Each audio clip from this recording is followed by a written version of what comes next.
and it's Saturday night in Death Valley. Ole Miss travels to Baton Rouge to take on the LSU Tigers. This is a top 15 matchup, I believe. It's going to be an exciting game. Ole Miss has struggled mightily in Death Valley recently, but they enter in Saturday night as 3-point favorites, 3.5-point favorites, I think, right now. Something that LSU isn't used to, being underdogs at home. So let's break down this game a little bit. Ole Miss just coming off a really big win against South Carolina. They held them to 3 points. Now, South Carolina's offense isn't, all that fantastic, but Ole Miss did a really good job of really controlling the game and controlling the tempo of that game. And some of that tempo has been maybe some of the fake injuries there. So we'll see how that goes against LSU this Saturday.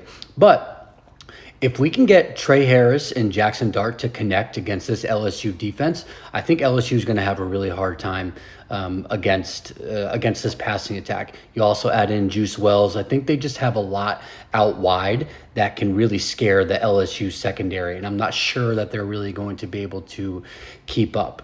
Now, if you flip it around on the Ole Miss defense, can they get after LSU? And can they force Garrett Nussmeier to get rid of the ball early?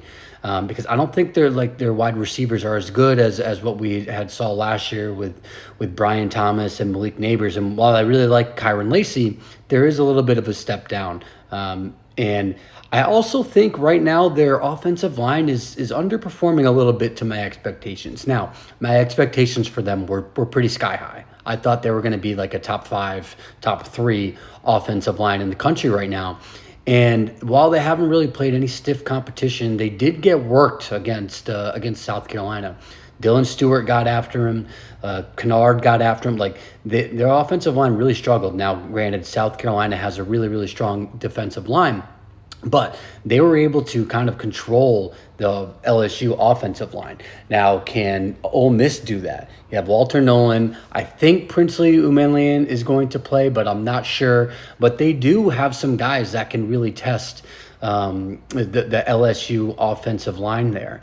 And we'll be able to see what LSU is able to do. I like what they've done with Cade Durham at the run game, and they do have a pretty balanced offense where they have opportunities to get after you out wide, and they can run the ball against you. So I do think that it'll be kind of a tight game here, but I do like Ole Miss in this situation. I just think that they have a better team. Now, I know going into Death Valley and winning is extremely hard, especially given Ole Miss's history.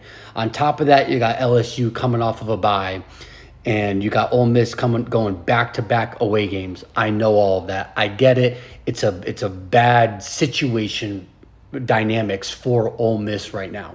But I do like where Ole Miss is at. I think they're going to be able to expose this LSU defense even more than it already has been. And I don't know if I think this is probably going to be the toughest test Ole Miss has faced LSU has faced this year, given what we've seen from USC so far. So give me Ole Miss -3. Follow Big Body Ball CFB on all socials.